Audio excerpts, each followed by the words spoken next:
Namaste, Hare Krishna. I'm reading a review by a friend named Tammy Stone Takahashi. She wrote this review of Wise Love, which was published in Tattooed Buddha online. It's a very sweet review that I appreciate.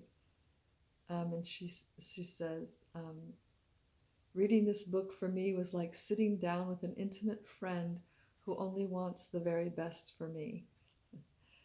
I have an endearing memory of my younger self trying to enjoy a coffee with a classmate in Toronto many years ago. We were both in the same master's program in film, both heady and philosophically oriented. We were staring intently at the fire engine red mug on the table between us, wondering if we could ever really know we were seeing the same color or experiencing the same thing. Earnest as could be, we wanted to believe so badly that this knowledge was within reach. We also knew that this was an impossible dream. As I look back now, I want to hug these two young, eager students of life. I can see still on their hopeful faces they had no idea what was really causing the aching sense of longing underneath their ontological conversation. They didn't know if they could truly know anything or be known. They also didn't know that to be known, they really meant to be loved. In all the years of their academic pursuits, they were ultimately and unwittingly looking for something we are all searching for, and that would never be able to be found there in their cozy intellectual setting. Love, pure, unfettered, unconditional, wise love. Pranada Comtois' Wise Love, Bhakti and the Search for the Soul of Consciousness, recent winner of the 2018 National Indie Excellence Awards in the Spiritual category, and finalist in the Next Generation Indie Book Awards 2018, had me right at the title. Contemplating Wise Love, I immediately think of all the ways, despite our best intentions and most intimate desires, in which we are not as wise as we would like to be in the realm of love.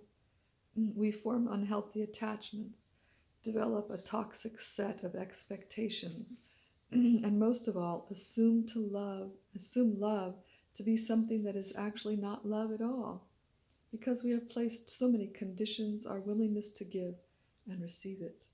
Is this love at all? And don't we want the real thing? As we learn so beautifully and deeply in this book, our standard conception of love is not in fact love, because it comes from both a false ego that drives us away from ultimate reality and from our rather unruly minds. To learn to drop into our hearts, to cultivate the kind of wisdom that will allow us to love freely, unconditionally and expansively, is the work of a lifetime. Gosh, Tammy, isn't it? It's a work of a lifetime. But there's no better work to try for. It is also the rewarding goal of Bhakti Yoga. Comtois' spiritual practice provides the pathway to true connectivity and love in this compelling book. As the author describes, the essence of Bhakti Yoga is the wisdom of heartfulness, manifested in the ways we can be of service and act in the name of devotion to pure divine being. It is our intention, if our intention lies in this genuine sense of service and is performed with unfettered devotion, the highest states of spiritual attainment are within reach. In bhakti, one does not merely forego the attachments of the material world to achieve peace, but goes further by re-engaging with the material plane on which we exist to reach the highest levels of eternal joy, as opposed to momentary, fleeting instances of pleasure. Yes, Tammy, you got the message. In other words, what is described here is a path not solely meant for those who want to exclusively devote their lives to spiritual practice and enlightenment, but for all of us with an interest in understanding ourselves better and improving our state of being. Who does not want to feel more engaged in their own lives? Who does not want to figure out the difference between a self moving about in a matrix-like illusory world spun by our chaotic minds and our true authentic self existing directly from the heart with pure peace and joy.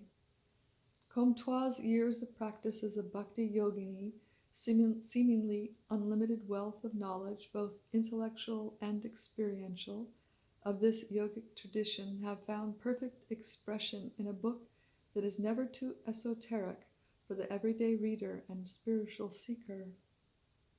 Grounded in an intimate exploration of the Bhakti path, the book also encounters a more universal mystical wisdom and Western thought to become a very practical guide for those searching for a more mindful, heart-based existence.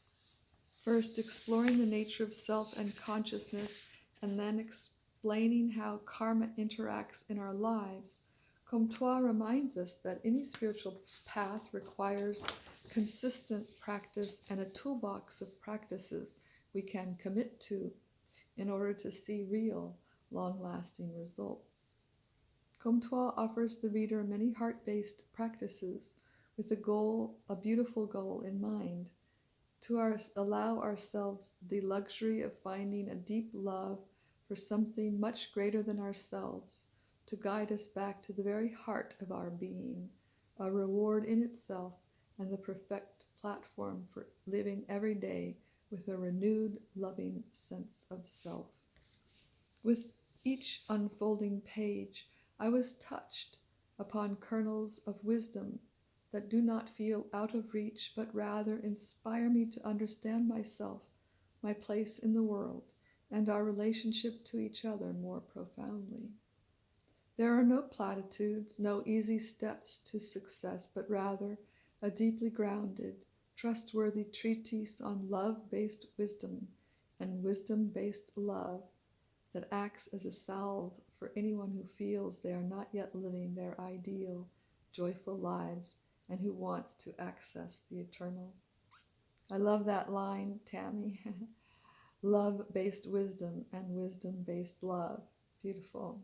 This is her final paragraph. Reading this book for me was like sitting down with an intimate friend who only wants the very best for me, who has the patience, intelligence, and wisdom to remind me of something I have known deep inside for me as long as I have been alive, but have forgotten. The meaning of true love that transcends time and space and the conditions of my earthly existence. The very reason why I am here.